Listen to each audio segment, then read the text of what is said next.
Kita itu turun ke masyarakat mengintervensi, bukan seolah-olah kita memberikan solusi, mereka enggak. Kita yang belajar sama mereka.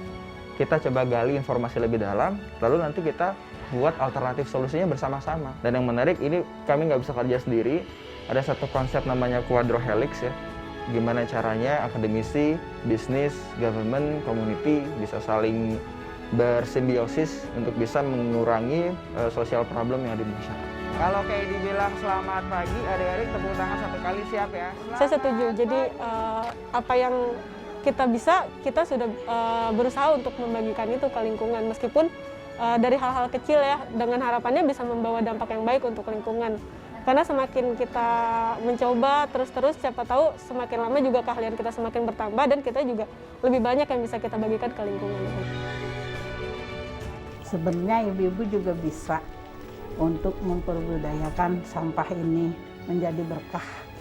Itu buat kepentingan kita-kita juga, buat bersama semua ibu-ibu di lingkungan sini, dan tentunya berdampak dengan lingkungan sini.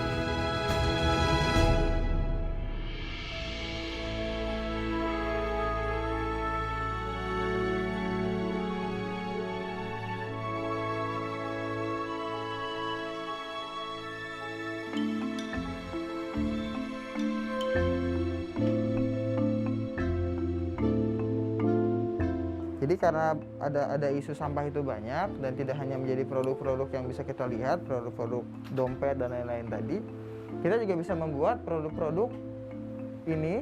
Kalau rekan-rekan lihat, ini gradasi warnanya, ini dari sampah-sampah plastik. Nah ini waktu itu kita sempat ingin berikan kepada Bapak Presiden waktu itu.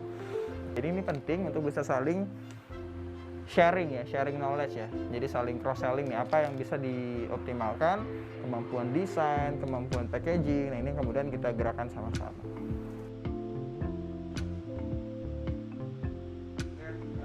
Jadi secara orientasi kita mengusung 3P konsep People, Planet, Profit.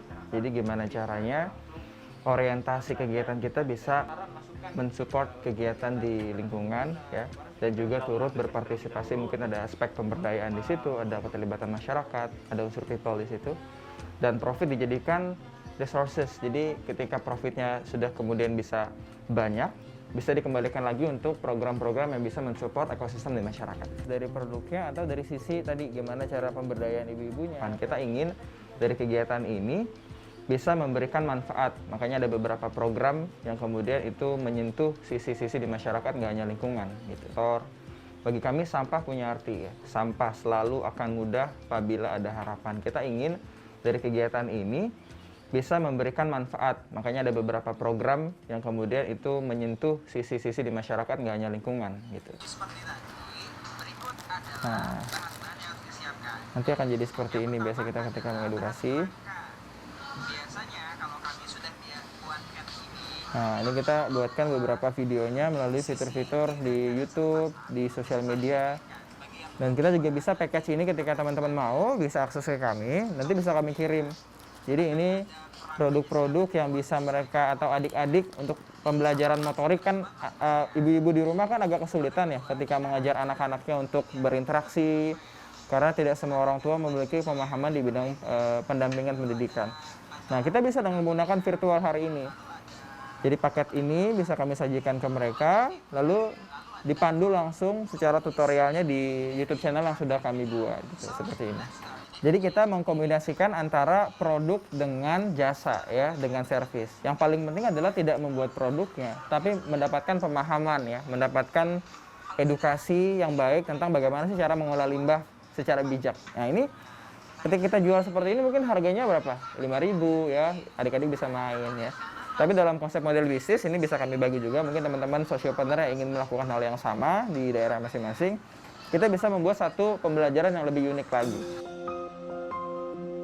Jadi dulu emang ada gap lah, ada disparitas ekonomi yang kita lihat. Jadi saya lihat banyak pedagang yang kemudian tidak mengolah hasil dari jualannya dengan berbagai macam minuman kemasan instan dan lain sebagainya. Di sisi lain saya lihat ada masyarakat yang waktunya kurang begitu dioptimalkan. Contoh, mungkin ibu-ibu rumah tangga atau masyarakat yang lebih banyak waktunya di rumah. Sebenarnya kalau kita kasih sedikit tools, kita kasih cara how to-nya seperti apa, mereka bisa produktif dari rumah. Kemudian nanti ini jadi satu peluang bisnis. Sebenarnya istilah sociopreneur sendiri itu boleh dibilang istilah baru ya. Tapi secara gerakan sebenarnya ini gerakan yang sudah kultural di masyarakat. Indonesia dengan lekat dengan masyarakat yang saling gotong royong. Jadi udah dari dulu banget, dan bahkan organisasi besar, gerakan-gerakan di masyarakat itu yang tidak menyematkan dirinya adalah gerakan sociopreneur. Ponepi, kemarin kan bikin ini ya, Po, bikin baju kan? Itu kira-kira kalau bikin lagi satu baju daur ulang, itu perlu berapa banyak, Po? Kemasannya ya? Banyak banget, kurang lebih 1000 kali ya. Oh, 1000 item ya, kira-kira ya. Jadi cari bungkus-bungkus yang sama gitu, tolong bungkus, Pak. Jadi nanti kita cari bungkus-bungkus apa, Po, biasanya, Po? Bungkus-bungkus ini, bungkus-bungkus kemasan ya, berarti ya. Ketika kegiatan yang kita coba inisiasi kala itu nggak begitu populis kan, nggak populer, kadang-kadang sering dibenturkan dengan beberapa bidang kompetensi atau keprofesion yang lain ya. Masih kuliah atau mungkin ngapain sih cuman bikin-bikin kegiatan yang olah sampah, kenapa nggak jadi kerja aja misalkan di international company dan lain sebagainya. Itu pergolakan itu ada. Ibarat quarter life crisis kan, umur-umur yang kita masih masa transisi bingung menentukan karir dan sebagainya. Tapi intinya saya punya mindset selama kemudian gerakan kita positif, gerakan kita baik, kita bisa memurnikan niat kita dalam melakukan sebuah aktivitas. Jadi saya berpikir juga ini ada satu personal story juga. Jadi kegiatan yang kami lakukan saya sendiri sebagai bentuk giving back, karena saya dapat program scholarship dari pemerintah untuk bisa studi lanjutan, beasiswa bidik misi namanya, beasiswa untuk orang miskin. Secara nggak langsung kayak saya pengen coba mendeliver apa yang sudah saya dapat, saya bagikan ke teman-teman gitu. Jadi lebih ke untuk kepuasan batin tersendiri sih pada awalnya itu.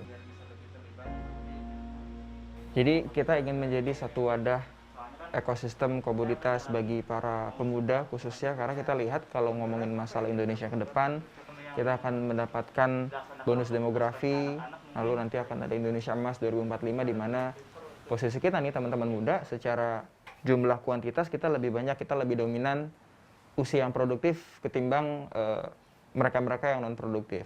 Jadi saya ingin kemudian kami bersama tim punya visi untuk bisa bagaimana kegiatan ini semakin simultan, semakin besar.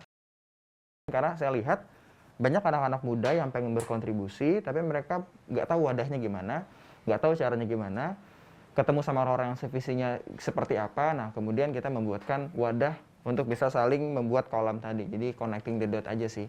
Nah, ini ternyata cukup work, cukup berhasil juga. Banyak teman-teman daerah dan kita sudah ribuan, bahkan puluhan ribu mengedukasi berbagai macam pihak untuk bisa lebih aware sama lingkungan.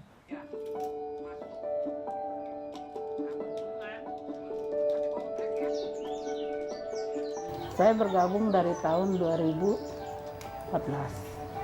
Nah, saya tertarik bergabung dengan Kak Edi ini.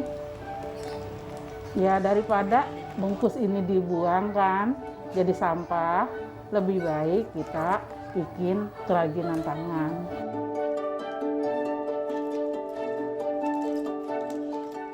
Cuma milihnya nih, semua nih pada milih ini.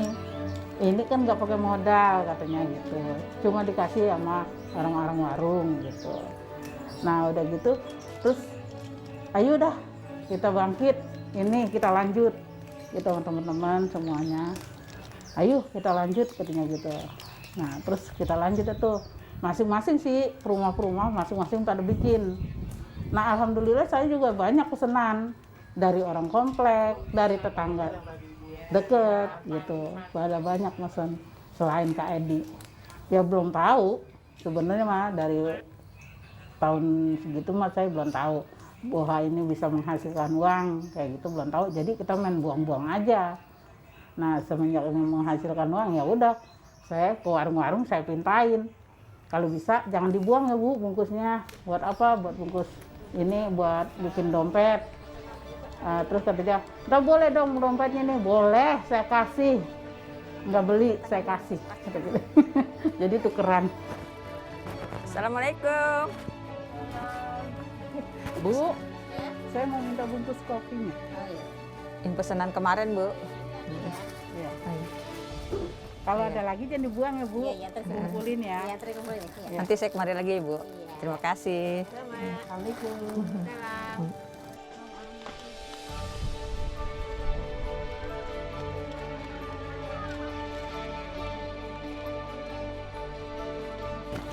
Assalamualaikum. Saya mau ngambil ini. Saya mau ambil bungkus kopi. Kalau ada lagi, tolong dikumpulin ya. Jangan dibuang ya. Ya, makasih. Assalamualaikum. Alhamdulillah ya udah dapat ini kita buat pesanan. Buat pesanan hari ini, Ibu. Ya, pertamanya sih emang sulit nyari motif juga. Motifnya gimana? Tadinya masih baru bisa bikin jalan-jalannya aja, jalan zigzag. Yang penting udah bisa jalan zigzag. Nah, lama-lama, nah kita nyari motif sendiri. Nyari motif model kayak ini gitu. Nyari sendiri, jadi ngotak sendiri, nyari motifnya. Ya bersyukur yang tim itu juga semua, bagaimana ini motifnya, ini bagaimana ini dari apa? Ya tetap dari bungkus ini. Ini motifnya banyak, diambilnya banyak motifnya. Ada belakang, depannya bisa. Assalamualaikum. Waalaikumsalam. Lagi bikin tas ya, Bu? Oh, Iya, Aku mau pesen nih, Bu. Ada yang motif kayak gimana aja ya? ada kayak ini. Oh, Terus ini dompetnya, ya. tasnya ini yang dari puding. Yang ini harganya berapa, Bu? Itu cuma 40-an. Oh, kalau aku pesen bisa? Bisa. Jadi lebih bagus lagi. Oh gitu. Nanti ada talinya gitu ya? Ada. Talinya. Oh gitu. Ya udah deh aku pesen yang dompet sama yang tas ya, Bu ya. Ya. Sebelum pandemi ini, kita kadang-kadang kan banyak yang pesen tuh. Ya lumayan. Sebulan ya dapat ada 2 juta mah. Ya lumayan kan kalau bagi ibu rumah tangga mah segitu ya kan. Daripada kita duduk-duduk nggak menghasilkan uang, cuma ngobrol gitu-gitu aja. Kan ini duduk sambil ngobrol dapet. Ya kan? Bisa 3 kalau dompet.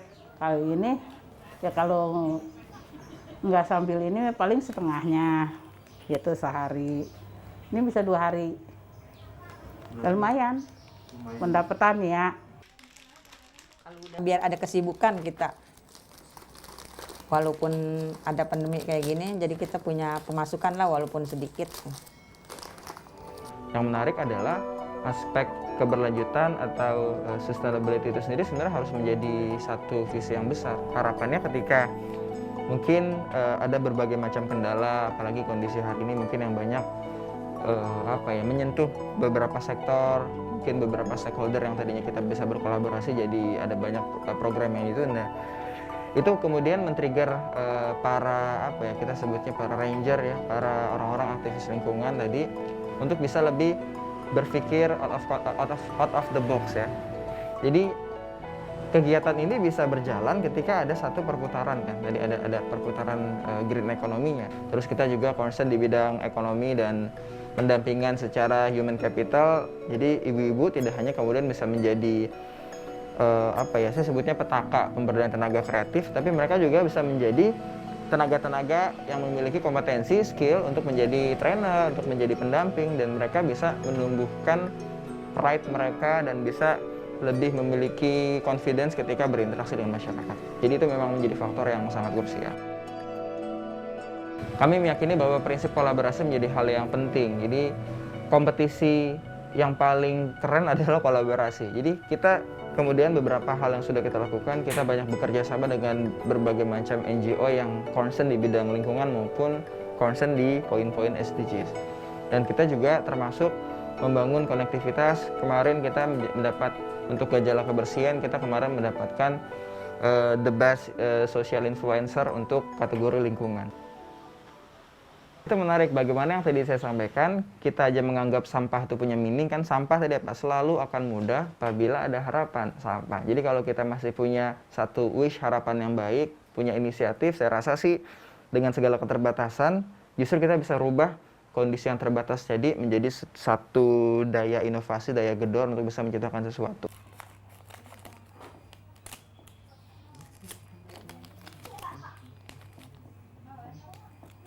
Ya bangga banget, suatu kebanggaan bagi diri kita sendiri gitu.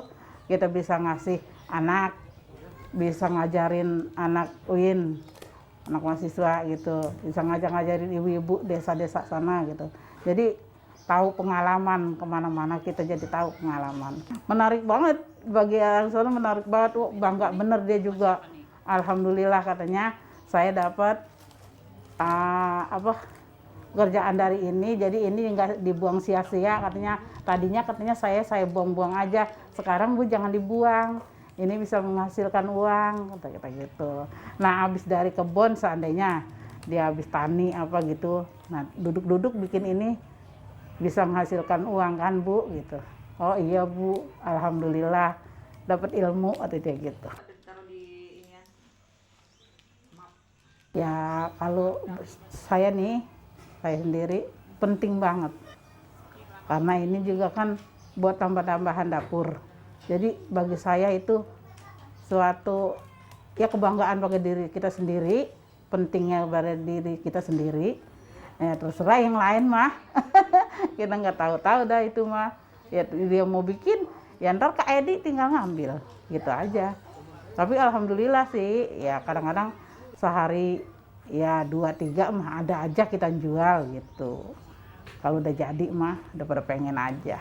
Ciri khas dari sini ini kan bungkus kopi. Nah bungkus kopi ini kenapa bisa jadi dompet, bisa jadi tas. Kadang-kadang kan gitu orang nanya ya. Jadi keunikannya dia ini bungkus kopi yang tadinya dia dibuang, sekarang jadi menghasilkan uang, ya kan? Nah ciri khasnya dia ini ya begitulah, dibilang kata orang sampah jadi berkah. Bahwa sebenarnya konsep untuk PEN atau pemulihan ekonomi nasional yang menjadi concern dari pemerintah, tadi saya sampaikan tidak bisa bergerak sendiri, bahwa kemudian kita bisa saling berintegrasi. Jadi pemerintah dengan aspek swasta, dengan komunitas, dengan masyarakat, komunal. Jadi kalau yang bisa saya lihat adalah dengan satu prinsip yang sederhana, misalkan kita beli yang lokal, kita beli produk-produk dari produk-produk pemberdayaan, produk-produk tetangga-tetangga kita. Jadi dengan campaign, dengan ajakan seruan tadi sebenarnya bisa cukup membantu tergeraknya pergerakan ekonomi yang secara di grassroots, di akar rumput. Dalam konteks untuk bisa survive, tidak dipermasalahkan kita misalkan pivot, kita sedikit cari bisnis model yang lain, ini sambil bisa mengisi, bisa saling subsidi segala macam, kita bisa lihat apa nih poin-poin atau peluang lain yang kita bisa gerakkan. Kemarin kita juga sempat coba create satu kerajinan dari kertas, kita ada mitra juga kita buat. Jadi apa-apa yang dirasa bisa menghasilkan revenue, yang bisa menghasilkan perputaran roda ekonomi ini biar bisa terus jalan, biar dapur bisa terus ngebul, itu menjadi PR, tantangan yang kemudian terus dikomporin lah, terus disampaikan ke masyarakat. Ini ada berapa jari? 3. Ini ada berapa jari? Yang puluhan yang berdiri aja. Yang tiduran satuan. Jadi yang ini 60. Ya, 64. Nanti yang berdiri setelah ditambahin, yang tiduran setelah dikaliin, terus dua-duanya ditambah. Jadi 8 kali 8 hasilnya? Kalau dari diri pribadi saya sih, mungkin memang saya senang ya untuk memberi pelajaran atau apa sih, seperti ngajar gitu. Terus juga kegemaran saya sama buku, awalnya yang membawa saya kayaknya seru nih bisa gabung di taman baca, bisa ada banyak buku kan di sana, terus juga ternyata ada anak-anak juga yang suka datang dan kita bisa kasih materi ke mereka kayak gitu sih. Terus juga kan dampaknya ke lingkungan sekitar kita gitu, karena kebetulan saya tinggalnya di dekat sini. Jadi ya dengan berbekal keinginan itu saya coba datang ke sini dan juga tentunya ingin menjadi lebih bermanfaat ya, terutama bagi lingkungan sekitar. Yang berdiri ini adalah 10, satu jari yang berdiri ini nilainya 10. Kalau menurut saya hal-hal seperti ini itu penting banget ya, kita bisa kita mulai ajarkan ke anak-anak sejak dini. Karena ketika nanti mereka dewasa, mungkin mereka juga akan berpikir, oh dulu saya pas kecil juga pernah kayak gini loh, saya jadi pas udah gede pengen deh gantian saya yang ngajar ke generasi setelah saya seperti itu. Jadi mereka mengalami sendiri, pada akhirnya mereka punya dorongan untuk meneruskan perjuangan kakak-kakak sebelumnya gitu. Jadi ada regenerasi terus. 3 kali 2 berarti 3-nya ada 2, udah gini doang. Berapa? Kepuasannya sih ketika saya ngelihat anak-anak datang ke sini terus pas pulang ceria, seneng, makasih udah diajarin ini, itu saya ada seneng juga. Terus juga kan kegiatan kita ada kegiatan sosial juga yang apalagi pas pandemi ini kita sempat membantu orang tua anak-anak yang suka datang ke sini, dan ketika mereka wah terima kasih ya Mbak gitu, kayak mereka merasa terbantu dengan adanya taman baca, itu akan jadi kepuasan batin tersendiri untuk saya. Alhamdulillah bisa silaturahim lagi. Kemarin beberapa karena kondisi corona juga, kondisi semua kegiatan kita terbatas, kegiatan-kegiatan yang kita kerjasama dari luar, kita coba bantu untuk ibu-ibu bisa dapat manfaatnya. Kemarin sempat kerjasama sama dari Lasnas, terus dari Gojek kemarin dapat ya Bu ya, masing-masing dapat ya. Jadi mudah-mudahan juga dengan segala keterbatasan kita juga terus cari pihak-pihak dari luar yang bisa kita ajak kolaborasi bareng. Mudah-mudahan nanti awal-awal tahun ini udah mulai normal lagi, karena nggak bisa kita kegiatan kumpul-kumpul. Nanti mudah-mudahan juga akan ada pelatihan lagi, nanti ibu bisa berangkat bisa ikut kegiatan lagi, pendampingan lagi.